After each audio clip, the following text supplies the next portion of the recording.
She only acknowledged a few feelings here. Let me see what I've got.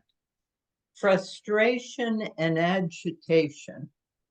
But she did say that interacting with the students made her feel good, and the weekend binges made her feel terrible. Nothing I did was working. The more I tried, the more out of control my eating became. Then, I did something I hadn't tried before. I became a savvy detective and figured things out. If I can do it, so can you. Find out more at solveyouroutofcontroleating.com. Welcome to Solve Your Out of Control Eating. I'm Michelle Holtzberger, a clinical social worker. And I'm Victoria Todd, a child and adult psychoanalyst who has been helping my patients with all kinds of eating issues for a very long while. But in the virtual world, we are savvy detectives. Who solve real-life eating mysteries. And we are going to teach you how to become savvy detectives too. So grab your magnifying glass, your notebook, and share in the comments. So, what's our mystery for today, Sherlock? The case of Lydia, who eats fairly healthy all week and then binges on the weekends. Uh-oh. Uh-oh's right.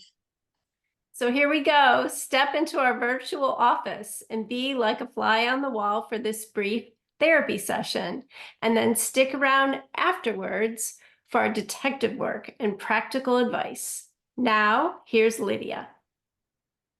What a frustrating weekend. I was supposed to be grading papers, but I couldn't focus or even sit still. I just kept making trips to the refrigerator and eating whatever I could get my hands on. Wonder what was going on. I don't know. Not much new at work. Well, actually, there is. I'm on the ballot for the Teacher of the Year award, first time for a science teacher. We don't get many props. Congratulations. Thank you. When the principal announced the nominees, he said I was known for my high standards and creative assignments, and that made me smile.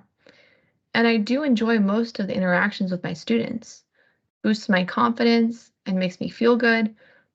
But what makes me feel terrible are my weekend binges. Ugh. Totally out of control, mindless eating. I'm not sure I buy the mindless eating, Lydia, because I think eating is an important communication about something that needs to be understood. We're even then because I don't buy the important communication. Can we just give it a try? Maybe tell me about last weekend? Sure, I was perfectly fine all week long, ate healthy, worked out, and I had the weekend all planned out in my head. I would stick to my meal plan, log my water intake, and take an afternoon hike on Saturday. Then I had to get busy because I had papers to finish grading before Monday. But on Friday night, I started to feel agitated. I made trip after trip to the refrigerator. Finally, I gave up and pigged out on some ice cream. But I did pull myself together on Saturday morning and I went to yoga. Then I graded a few papers before I left for my hike. I love Metro Park. I spent 2 hours walking around. The weather was so perfect, and everyone was out and about, and I really enjoyed being out in nature. Plus, it's good exercise. But when it was time to go home, that's when everything fell apart. Fell apart? Well, for one thing, I was too tired to cook, and the iceberg salami with chickpeas wasn't cutting it, so I ordered pizza. No sooner had I opened the pizza box, and bam! I ate the whole thing. And I didn't stop there. I went in and lied down on the couch, zoned out watching TV, chomping on pretzels and peanut M&Ms till I finally fell asleep.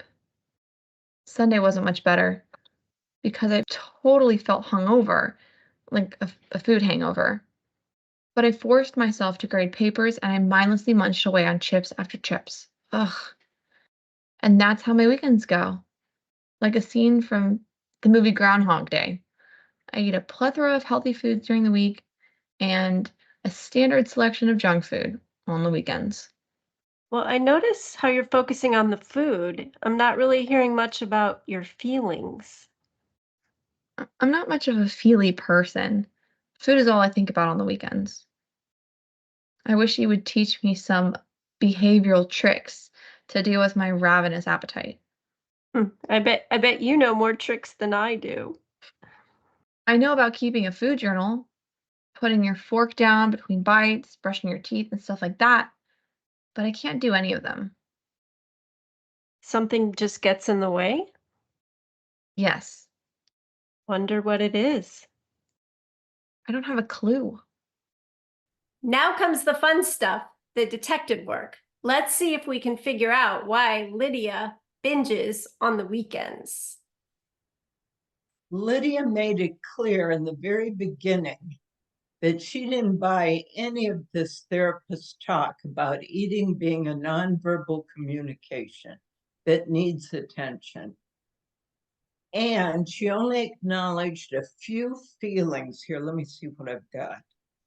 Frustration and agitation.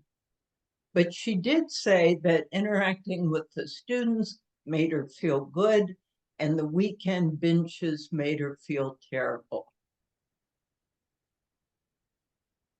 And there's another big one, right? The agitation, which must be anxiety. Exactly. That's how I took it too. Yeah, but she wasn't really a very feelings kind of person. Not at all. But I know that it's feelings, feelings she can't even allow herself to know about, that is driving these weekend binges.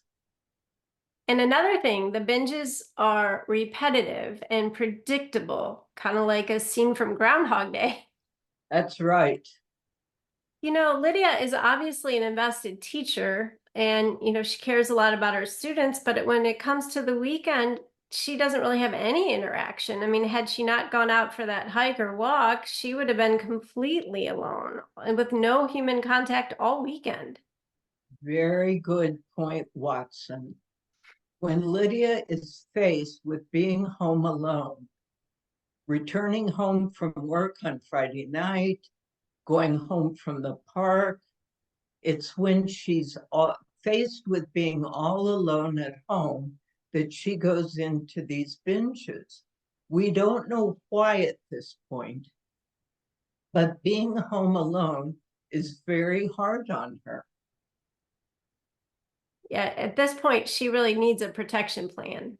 She does. And she's a very smart woman. She came up with a partial one for herself, these Saturday activities she had planned. But she needs to expand her plan. There is nothing, as you know, Watson, when we worked at Children's Aid Society, there's nothing that soothes anxiety like a schedule. Regimented, always knowing what's coming next, no surprises, very comforting to those who are traumatized and anxious. So Lydia may need an hour by hour protection plan that's written down so she can refer to it when anxiety gets the best of her and she can't access her good thinker. But I don't think even a tight schedule will be enough for Lydia. She needs to continue in therapy so she can figure out what's going on a feelings level, because something surely is. I can't wait for part 2, which is coming soon, to see if it provides us with the answers so we can better understand lonely Lydia. And that's it for now, but there's more mysteries like Lydia's to come. Be sure to give us a like and subscribe and even hit the bell so you don't miss a single episode. See you next week. And remember, Keep searching searching for for clues. clues.